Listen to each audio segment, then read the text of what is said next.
दुर्योधन के पक्ष में जाना, दुर्योधन को सपोर्ट करना, it was fashionable. Not only fashionable, it was an honour. Yes, I am on the side of Duryodhan. ऐसे हो गया था. जबकि पांडवों के पक्ष में जाना, it was kind of orthodoxy. अरे वो तो पुराने विचार के लोग हैं. मैं ये इतना इलैबोरेट इसलिए कर रहा हूं प्रिय स्वजनों कि आज का जो समय हम जी रहे हैं वो महाभारत के समय से ज्यादा डिफरेंट नहीं है, अलग नहीं है.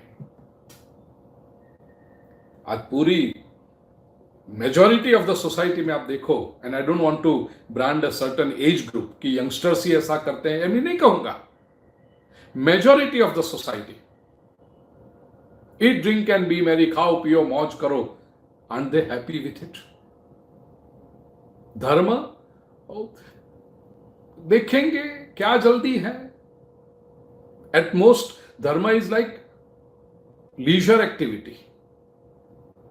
और कुछ नहीं करना है तो फिर ठीक है, गीता पढ़ लेंगे.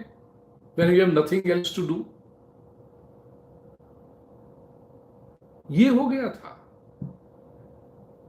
अब देखिए, किसी भी व्यक्ति के पास जाकर कहो कि भगवत गीता का अध्ययन करना है, धर्म के मार्ग पर चलना है. Oh actually you know what, I am busy, अभी तो जरा बैंक का काम है, अभी तो जरा यहां जाना है, बट ठीक है, मैं यूट्यूब पे वीडियो देखूंगा बाद में. Dharma was never a priority. I don't mean to say कि आपको दूसरा काम नहीं करना है, अवश्य करना है. You have to discharge all your responsibilities, no doubt about it. But somehow, introspection यदि हम करें ऑनेस्टली तो हमें पता चलता है कि religion never tops our list of priority. वो सब बाद में होने के बाद, वर्ल्डली सारे अफेयर्स पूरे हो जाए, लोगों की बर्थडे पार्टियां अटेंड कर लें, ये सब हो जाए, तब जाकर के आप सबको तो मैं प्रणाम करूं, आप सबको तो मैं बधाई दूं कि आप धर्म को इतनी प्रायोरिटी पे रखते हो, इतना समय निकालते हो हफ्ते में 2 बार. I sincerely congratulate you for that. लेकिन नहीं कर सकते. तो महाभारत में यही था. लोगों को ऐसा लगता है धर्म क्यों करें, मुसीबत हो तो धर्म करें. गौरव भाई, भरत भाई, कविता में एक बनी हुई घटना है, ट्रू स्टोरी आपको बताता हूं. अमेरिका के वॉशिंगटन डीसी में मेरे यूथ सेमिनार था, कुछ 15-20 साल पहले की बात है. I was addressing a group of like 400-500 youngsters, Indian American, American white, सब लोग थे वहां पर. It was a 3-day seminar, weekend का था, फ्राइडे सैटरडे संडे. तो पहले सेशन में जब मैं गया तो मैंने देखा कि सब लोग ऐसे सीरियस बैठे हुए थे. 15 से लेकर के 35 की एज ग्रुप तक के लोग थे वहां पर, यूथ एंड यंग पेरेंट्स 35-40 तक के थे, ऐसे बैठे हुए थे. आगे सब यूथ को बिठाया था, यंगस्टर्स को बिठाया था. और पता नहीं, मुझे, मैं जब गया तो देख करके ये महाराज जी क्या सुनाएंगे, क्या सुनाएंगे हमें, क्या करेंगे. A priest from India who has come to US, what is going to tell us. ऐसे होते हैं अप्रीहेंशंस लोगों के.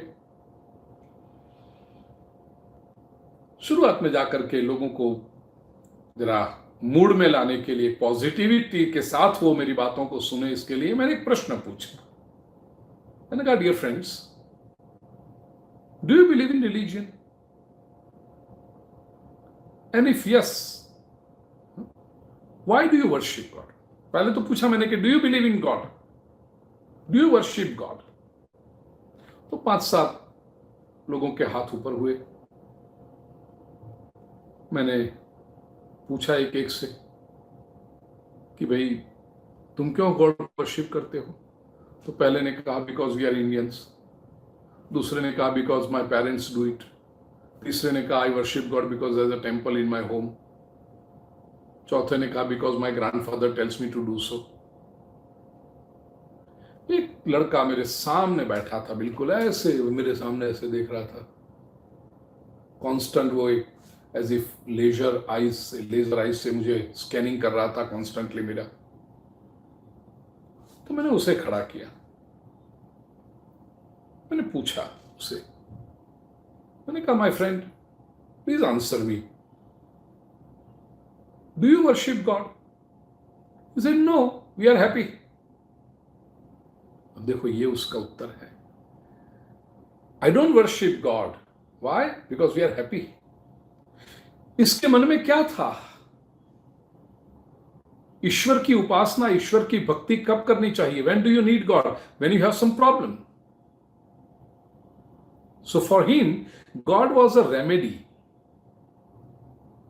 while actually God is not a remedy, God is not a medicine, God is a food।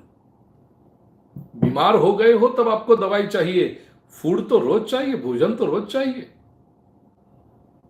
लेकिन लोगों के मन में यही है कि जब समस्या आएगी, दिक्कत आएगी, तब जाएंगे भगवान की भक्ति करने के लिए। अभी क्या जरूरत है? Why disturb God, why bother him too much.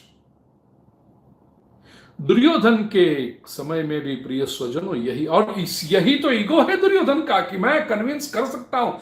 भीतर से वो जानता है, and he has admitted also. बड़ा प्रसिद्ध श्लोक है दुर्योधन के मुख से निकला हुआ, जानामि धर्मम न च मे प्रवृत्ति, जानामि अधर्मम न च मे निवृत्ति। दुर्योधन कहता है कृष्ण से कि धर्म क्या है वो मैं जानता हूं, लेकिन उस दिशा में मेरी प्रवृत्ति मैंने कभी नहीं की, और मैं अधर्म क्या है मैं कर रहा था वो अधर्म था। दुर्योधन कहता है, not that I did not know it, I knew it pretty well, कि मैं गलत मार्ग पे था, मैं अयोग्य मार्ग पे था, लेकिन कभी मैंने अपने आप को उसमें से निवृत्त किया ही नहीं। न च मे निवृत्ति, I never retired my self from it, I never withdrew my self from it. तो ये दुर्योधन है, ही नोज इट, फिर भी उसने कभी अपने आप को रोका नहीं। और ये एक एरोगेंस उसका आ गया था कि मैं गलत करता हूं फिर भी लोगों का रिस्पेक्ट मेरे पर बरकरार है। People have no guts, forget about guts, people have no intention to oppose me, because people are happy, people are with me. ये एरोगेंस दुर्योधन को बहुत भारी पड़ा, लेकिन ये महाभारत के युद्ध तक वो चलाया Duryodhan, simply because of this arrogance. आज भी कई लोग ऐसे हैं, I can do wrong and get away with it। कई लोग समाज में ऐसे हैं दुर्योधन की वृत्ति के, और दुर्योधन का अर्थ केवल पुरुष ही हो ये जरूरी नहीं है, कई महिलाएं भी ऐसी हैं, ये गलत करती हैं और उनको लगता है कि they can manipulate the entire system, they can brainwash people, they can brainwash their near ones and dear ones, and at the same time they can brainwash the society. ये दुर्योधन वृत्ति है प्रिय स्वजनों, कि गलत करना और फिर भी अपने आप को सही सिद्ध करने की कोशिश करते रहना, and make people believe that. ये दुर्योधन है, and that is the reason Shri Krishna युद्ध करना चाहते हैं। दुर्योधन वृत्ति को समझाने का प्रयास किया, लेकिन जब दुर्योधन माना नहीं, उसके इस एरोगेंस की वजह से कि मैं सक्सेसफुल हूं। एक बात थी, दुर्योधन श्री कृष्ण का विरोध नहीं कर सकता था ओपनली, श्री कृष्ण के सामने नहीं कर सकता था, उसकी वो लायकात भी नहीं थी, समझो ना, हिम्मत भी नहीं थी, did not have courage and he was not capable to do so.